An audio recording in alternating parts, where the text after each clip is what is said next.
얘는 웜이 왔다 갔구나 찍어봐야 되지 않습니까? 특히 우리나라는 정형외과나 동물병, 그래서 조성명 법으로 가야 되잖아. 위반이고. 어떤 수리 관련해서 엑스레이 기계를 보유하고 네네네네네. 계시다고 한번 설명 주실 수 있어요? 네, 그 이제 올드들 같은 경우에 지금은 이제 오히려 환경적으로 나빠져서 벌레들이 잘 안 살잖아요. 나무 먹는 거는. 근데 아마 1900년대까지 초반까지만 해도 웜이 굉장히 많았어요. 나무벌레들이. 심지어 제가 아까 고생했던 그 악기에도 웜 자국이 있었어요. 그래서 사람들이 막 다 있나 보고 사야 된다고. 물론 그렇죠. 옛날 자국이긴 했지만 네네네. 그 걱정을 아직도 하는 사람이 있었었죠. 네네. 그때까지만. 특히 이제 올드 악기들은 웜 데미지를 굉장히 아주 좀 심각하게 생각하기 때문에 그걸 알아야 되는데 전문가들은 압니다. 겉에서 만약에 출구나 입구가 있으면 저희가 이제 안에 어느 정도 먹었는지 몰라도 얘는 웜 데미지 가능성이 있구나 라든가 아니면 얘는 웜이 왔다 갔구나 라는 걸 알 수 있는데 이게 안쪽에서 출입구가 다 있다던가 그러면 뜯어보기 전에 모르고 전문가들도 겉으로 튀어나오는 게 없으면 또 못 볼 수도 있거든요. 네. 아주 높은 가능성으로 옛날 악기들은 웜 데미지가 있을 가능성이 너무 높으니까 그런 주거래를 할 때 찍어봐야 되지 않습니까? 특히 외국에서 들어오는 악기들이 있으면. 근데 할 수가 없으니까 어떻게 하냐면 옛날에는 정형외과나 동물병원에 이제 엑스레이가 있으니까 거기 가서 아는 원장님한테 아름아름 부탁해가지고 그걸 찍어요. 그러면 알 수는 있죠. 있는가 그렇죠, 없는가 그렇죠. 대충 보입니다. 일단 길이 보이니까. 네, 정확하게 그렇죠? 보이진 않지만 실질적으로 사람 찍는 거랑 동물 찍는 거랑 이렇게 엑스레이를 동물 쓰는 걸 사람한테 못 쓰고 서로 못 써요. 왜냐면 그게 찍는 게 다르니까. 어떻게 정밀하게 보여져야 되는 부분이 네네네네. 다르다 보니까. 그러니까 악기도 여기도 속하지 않고 여기도 속하지 않으니까 안 보는 것보다는 나은데 나타나긴 합니다. 그래서 그렇게 해서 만약에 나타났다 그러면은 그거를 이제 안 사거나 아니면 그걸 클레임을 걸거나 할 수 있는데 이게 만약에 그렇게 판매하고 구매가 이루어졌는데 나중에 그런 게 발생됐다고 해서 그거를 이제 찍으면 그거에 법정 자료로 해서 조성 붙으면 법으로 가야 되잖아요. 근데 자료가 안 돼요. 왜냐면 정형외과나 동물병원 마찬가지로 정형외과도 방사선법 위반이고 의료법 위반. 네. 동물병원도 동물법 위반이고 방사선법 위반. 의료 행위가 아닌. 그렇죠. 사람 위에 걸 찍으면 안 되고. 그리고 동물은 동물 위에 걸 찍으면 안 되고. 네. 그랬었는데 저희가 조합 차원에서 한 4, 5년 연구를 하고 노력을 해서 작년 10월에 설치를 완료했습니다. 그게 원자력위원회에 정식으로 악기 전용 엑스레이라고 저희가 이제 허가를 받았기 때문에 여기서 찍은 자료는 모든 자료가 법정 자료가 됩니다. 정식으로 허가 받은 거기 때문에. 그렇군요. 그럼 그래서 그걸 찍어보면은 웜 자국 말고도 또 뭘 알 수 있어요? 웜 자국도 알 수 있고요. 안에 크랙 있는지 없는지 알 수 있고 또 그 크랙이라고 해서 붙였다고 해서 이제 겉에는 붙어 있는데 안에는 어떨지 모르지 않습니까? 그쵸. 안에 이제 그 비어 있는 것도 알 수 있고 또 옛날 정카 기존 독일 쪽 후진 것들은 보면 겉에서 이렇게 엔드핀 구멍으로 보면 블럭이 있는 것 같은데 그게 블럭이 아니라 이게 커튼 쳐놓은 것도 있거든요. 블럭 쪽은 비어 있고 뭐 그런 구조적인 문제들 다 볼 수 있어요. 아예 비어 있을 수도 있는 네, 거예요? 그럼요. 커튼만 이렇게 딱. 그나마 좀 성이 있으면 아래쪽 거는 엔드핀으로 보이잖아요. 이렇게 양쪽이.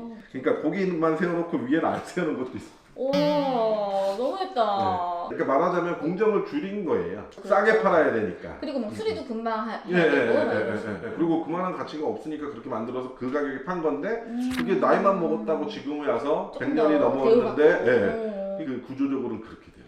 그렇죠. 네. 그러면은 그걸 또 알아볼 수가 있고. 전부 다 판독이 가능합니다. 이제 악기 쪽은 그런 모든 구조적인 문제, 구조적인 현상을 다 알 수 있고요.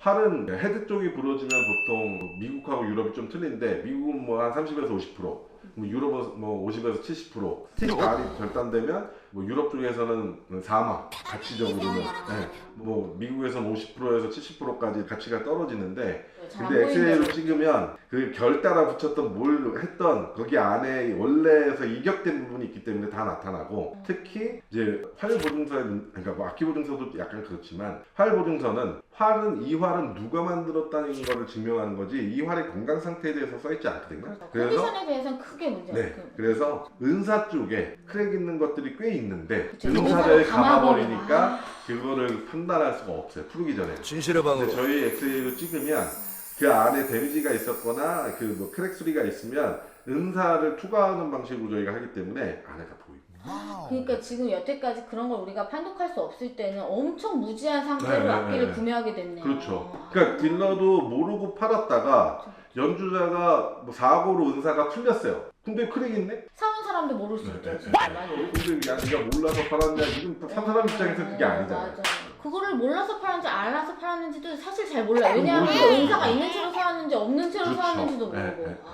미묘한 문제네요. 네네네. 버튼 아래쪽이 구조가 또 어떻게 구멍이 잘 돼 있는지, 또 헤드 안쪽 블럭은 데미지 없이 충분한 그 공간을 확보하고 있는지가 이제 엑스레이 쪽으로는 다 보이니까.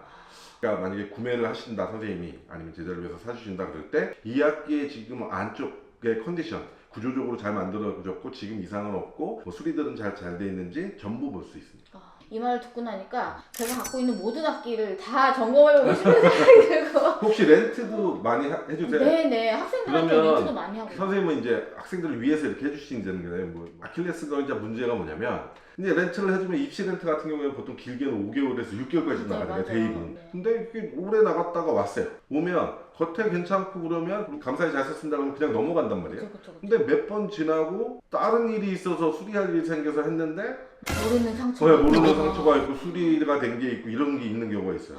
이게 왜냐면 뭐 이렇게 아무리 비싼 악기들 렌트 해봐야 렌트비가 뭐 1,000, 2,000 그러면 좀 비싼 거잖아요. 그 정도밖에 안 하고, 또 수리가 뭐 크랙이 났다고 해도 그냥 잘하는 데서 해도 몇 배. 근데 만약에 진짜 재수 없어서 사운드 퍼스트 크랙이나 뒷판 크랙이나 그 베이스바 크랙이 났다. 근데 내가 빌리는 악기가 1억이야. 제가 아까 말씀드렸잖아요. 가치가 30%. 그러면 수리비 외에 30%의 감가 비용을 해줘야 되니 두려운 거죠. 가뜩이나 또 힘들어서 그걸 빌린 건데. 그래서 수리를 잘하는 데서 수리를 맡겨서 겉에 멀쩡하게 해서 이렇게 하는 거죠. 심지어 그 선생님이 뜯어보지 않았었기 때문에 그 상처가 원래 있었는지 나중에 그렇죠. 생긴지 그럴 수도 모를 있고. 수도 있고. 네. 그렇죠. 아. 그래서 저희가 어떻게 하냐면 그 연주자가 악기 렌트를 딱 하잖아요. 그럼 그 시점에 악기를 찍습니다. 그리고 그 연주자가 렌트를 다 하고 끝나는 시점에서 악기사 바로 렌트사 반납되기 전에 또 찍어요. 그래서 그분은 다 조용하고 계시면 돼요. 저희가 판독해서 전과 후가 똑같으면 그냥 렌트사에다가 문제 없습니다라고 고지하고, 만약에 이상이 있으면 저희가 렌트사에 뭐 앞판 어디에 크랙이 있습니다, 아니면 뒷판 뭐 어디에 크랙이 있습니다, 아니면 블럭이 깨졌습니다, 그런 거를 말씀을 드려요. 그러면 렌트사가 말씀을 드리겠죠. 빌린 사람들은 인정 안 할 수 있죠. 그러면 렌트업체는 그냥 조용히 계시면 돼요. 저희가 이제 조합에 이제 조합 변호사가 있습니다. 그러면 저희 조합 자료를 가지고 소송되죠. 그것까지 다 준비가 네네. 됐군요. 그 잘 아시는 분이니까 네네. 악기에 대해서. 네. 솔직히 판매를 해야지 악기를 빌려줘서 없는 수입이 크진 않거든요. 맞아요, 그리고 맞아요. 소요기 경비 대비 뭐 이렇게 마진을 따지면. 고객을 위해서 해주는 그러니까요. 거죠. 근데 그런 부담까지 지면서 할 수는 없거든요. 네. 그래서 렌탈업체한테는 그게 약간 일종의 안전장치가 되는 거죠. 그렇네요. 저희 회사도 선생님들이 너무 많으시고 학생이 많다 보니까 그런 대여가 심심치 않게 네네네. 렌탈이 일어나거든요. 그리고 이제 수리도 마찬가지예요. 그 중요 부분 수리를 하시려면 한번 찍으면 이걸 어디까지 해야 되는지가 또 정확히 나와서 불필요한 수리를 막을 수도 있고, 또 수리 후에 예상되는 징후가 더 선명하게 알 수 있어요. 그래서 그렇게 합의 보시고, 요거는 요 상태니까 여기까지 수리하고, 수리도 뭐 한 가지 길만 있는 게 아니라 되게 다양한 방법이 있으니까 그 구조까지 설명해 드릴 수도 없지만 딱 보이는 거를 같이 의논해서 연주한테 선생님 악기는 이런 현상이 있으니 우리가 이번에는 여기까지 접근하고 이렇게 하겠습니다 라고 하면, 원하실 때 딱 찍어서 수리가 완료된 상태도 눈으로 딱 보이니까 사진으로 다. 네, 악기 구조에 있어서의 비전문가이신 연주자들이 더 안심할 수 있죠. 그렇죠. 그리고 하는 사람도 마찬가지예요. 렌트도 이게 찍는다는 걸 알면 사고가 났을 때 어쩔 수 없지, 이게 다 있는데, 그래서 뭐 하면 그냥 분쟁 없이 불안하게 되는 거고, 수리도 만약에 그런 게 있다 한다 그러면 수리하는 사람이 더 신경을 쓰던가, 아니면 수리 중에도 솔직히 사람이 하는 일인데 문제가 생길 수 있잖아요. 그럼 정확히 고지해서 선생님 이번에는 이게 수리가 좀 이렇게 해서 어려웠는데 이걸 다시 하겠습니다, 다른 방법으로 접근하겠습니다. 그럼 연주자가 안심하고 수리를 맡길 수 있고, 이게 일단 정직한 문화. 쓸데없는 분쟁도 굉장히 많이 그렇죠. 막을 수가 많이 있네요. 막을 수 있죠. 좋네요. 네. 그러면은 이렇게 엑스레이를 한번 찍어볼 수 있는 비용은 소비자가가 어떻게 되죠? 보통은 이제 저희가 이제 카테고리를 좀 많이 나눠놨어요. 그러니까 마에스트로가 이 판단을 하는 그 보증을 받고 싶다, 제작 보증서고, 지금 이 악기의 컨디션이 어떻든가 하는 게 상태 보증서인데, 그래서 그걸 만약에 의뢰하시면 저희가 악기를 찍고 안에 내부도 육안으로도 또 볼 수 있는 부분들이 있어야 되니까 그걸 전부 해서 내부를 저걸로 내시경으로 하시죠. 그 뒤쪽 엔드핀 쪽으로 카메라를 넣어가지고 그렇죠. 곳곳을 봅니다. 그렇게 예. 하시더라고요. 그거를 다 끝낸 자료를 3명의 마에스트로가 전문가가 모여서 데스크립션을 하는 거죠.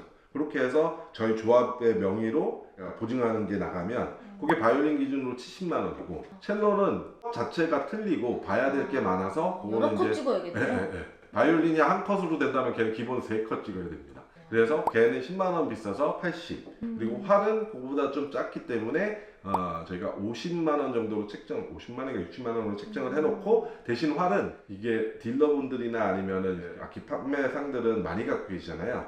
활은 얇아서 한 번에 5개까지 찍을 수 있거든요. 그렇게 한 번에 찍으면 또 DC를 또 해드리고 상태 보증서가 나오는 건 그 가격. 그리고 렌트 전후는 그거보다 조금 싸게 그때마다 좀 한 반값 정도로 생각하시면 되고요. 그거 말고 내가 지금 내 악기가 어떤 상태인지 알고 싶다. 그래서 찍어서 바로 저희가 모니터로 저희가 직접 설명을 드리는 정도면 바이올린 같은 경우에 기준으로 해서 25만 원. 네, 첼로는 그거보다 10만 원 그것도 높고. 사진을 보유할 수는 있나요? 보유할 수는 없습니다. 없고 그냥 네. 보여만 드리잖아요. 네네. 그리고 상태 보증서조차도 저희가 겉에서 찍은 이게 실물 사진이 있습니다. 왜냐면 엑스레이 사진은 사람 패 찍으면 이게 누구 패인지 모르잖아요. 맞아요. 네, 그 사진만 있으면. 그래서 이 악기를 찍었습니다라고 해서 실물 사진하고 엑스레이 사진하고 넣어드리는데 어차피 사진을 드려도 전문 판독기가 없으면 볼 수가 없어요. 그래서 1년 동안 안에 다시 그걸 보시고 싶으시면 저희한테 오시면 저희가 다시 재발행을 해드려요. 근데 사진을 일반인이 갖고 가서 있을 이유가 없고 만약에 뭐 필요하다면 뭐 분쟁이 있을 수 있잖아요. 그러면 그 분쟁 대리는 저희가 해드리니까 저희 자료를 가지고 그러시구나. 그렇게 됩니다. 가격이 좀 세분화가 돼 있는 세분화가 돼 있습니다. 네, 선생님 직접 감사합니다. 여러분 들으셨죠? 저한테 맡기세요. 제가 약속. 해드릴게요. 박제 할게요. 선생님 직접 더 싸게 그래서 그런 부분들이 궁금해하시는 분들이 너무 많을 것 네네네네. 같고 심지어 저한테는 뭐 아프리카나 호주 이런 데서도 악기 의뢰가 많이 오거든요. 네네네. 보내달라고. 왜냐하면은 거기서도 악기사를 못 믿고 여기서도 악기사를 못 믿으니까 누군가 그냥 인지도 있는 사람이 골라줬으면 네네네. 좋겠다 이런 경우가 많아서 네네네. 근데 그런 사진이 이런 것 좀 상태 보증서 같은 걸 할 수 있다면 너무 그렇죠. 이 악기 상태는 지금 이 정도의 상태를 갖고 있습니다. 그쵸 네네. 그쵸. 그리고 조합 법인이 발행한 게 있으니까. 그쵸. 그리고 보내주는 입장에서도 마음이 든든하거든요. 왜냐하면 나중에 이거 원래 있었는데요. 뭐 이렇게 말하면은 되게 당황스러울 때가 있고 그렇기 때문에 한 번도 안 떨어뜨렸는데 갑자기 이렇게 됐어요. 이렇게 말씀을 그러니까 하시면 이 구매 전 악기 찍는 것도 이거는 악기 구매할 연주자도 필요하지만 판매하는 판매자도 실수로 떨어뜨리거나 그런데도 이거 또 없는데 뭐 소리가 나기 시작했다 그러면서 할 수도 있거든요. 꽤 많습니다. 네, 꽤 네. 많아요. 서로 보증이 하는 맞아 거예요. 맞아. 아 너무 좋은 시스템이에요. 네. 왜 인제 도입됐을까요? 비싸고 비싸서. 준비하는데 쉽지가 않고 이게 아까 장비도 거의 1억이 넘죠. 장비하고 저 디텍터 발생기가 장소가 납차폐를 다 해야 됩니다. 그래서 그쵸, 따로 전용 맞아. 네, 병원에 엑스레이니까. 엑스레이 치는 거죠. 그리고 여기에 원자력위원회에서 규제가 세기 때문에 한 달에 한 번씩 정기검사 외부에서 들어와서 다 체크하고 또 거기 근데 그게 이제 공짜가 않지 않습니까? 대행을 해야 되니까 저희가 엑스레이 전문가가 아니니까 그래서 그 대행 수수료가 나가니까 유지비도 상당히 들어갑니다. 그러면은 그거를 우리나라에서 보유하고 있는 곳은 여기밖에 없는 네네, 거다. 대단하십니다. 대단하시고 감사해요. 네.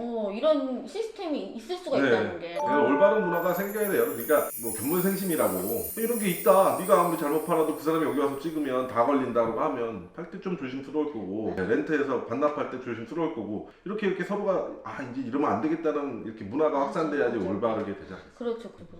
본인의 실수는 인정을 하고. 인정을 그렇죠. 하고 책임질 건 책임지고 그렇죠. 요구할 건 요구하고. 그렇죠. 네. 모두 오픈된 세상이 계속 오고 있으니까 네. 분쟁이 많이 줄어드는 것 같아요. 진짜. 그렇죠. 저희도 솔직히 악기를 파는 분들 쪽에서는 난 모르고 팔았는데 손님이 갖고 해서 나한테 클레임 걸리면 어떡하냐 뭐 이런 식으로. 근데 충분히 설명해야죠. 자기가 없는 상태에서 판 건데 모르고 팔았으면 정말 모르고 팔았다는 걸 하고 또 그거에 대한 걸 또 인정해서 자기가 뭐 만약에 보상할 게 있으면 조금 하고 그렇게 지나가야지 그 사람도 평생 그 악기 판매를 할 건데 바이올린 하나 팔아놓고서 야 일주일 뒤에 돌아올지 한 달 뒤에 돌아올지 1년 뒤에 돌아올지 전전긍긍하면 그게 보면 아니잖아요.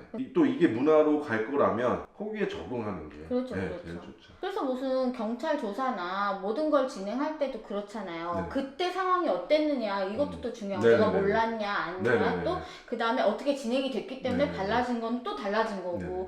그때 상황에 따라서 맞춰서 적응을 빨리 네네. 하고 또 대처와 책임을 확실하게 하는 것이 중요할 것 같아요. 네네네. 뭐 소름 돋을 정도로 네. 너무 진짜 감사한 기계가 와 있네요. 그거는 예약을 해야 되는 네네 일반적으로는 예약을 하셔야 되죠. 통해서 예약을 하고 네. 저를 통해 할인을 받으시면 저를 그렇죠. 통해서 그렇죠. 예약을 하고 그렇죠. 그러면은 예를 들어서 수리가 돼 있는 걸 알고 샀어요. 그랬는데 알고 보니까 이 수리가 잘 돼 있는 게 아니라 그냥 겉에만 잘 칠해진 안에 클리드 안 붙어 있는 경우도 그렇죠, 있어요. 그렇죠. 약간 성형수술처럼 재수술 이런 것도 좀 가능한가요? 그렇죠. 다시 다 그건- 뜯어내고 그러니까 만약에 그분이 저희가 쓰는 악교로만 썼다면 상관없습니다. 근데 그 중에 본드 같은 걸 쓰면 맞아요. 본드를 잘못 쓰신 경우가 있어요. 아무래도 데미지가 있고 말하자면 100번이고 1000번이고 제대로 떨어지고 제대로 붙일 수 있는 겁니다. 그리고 크랙도 악기 안에도 뭐 진공이 되어 있는 게 아니잖아요. 엔드핀도 열었다가 닫다가 하면 그렇죠. 이제 습기가 들어가니까 떨어질 수는 있는데 그러면 그거 같은 걸 재수리할 때는 뭐 100이면 100, 만약에 악유로 했으면 1000번이고 다시 할 수 있어요. 중국 시장이 엄청 치고 들어오잖아. 신기술 연마를 많이 하고 있다. 요게 이렇게 굽어졌는데 그걸 계속 놔두면 이렇게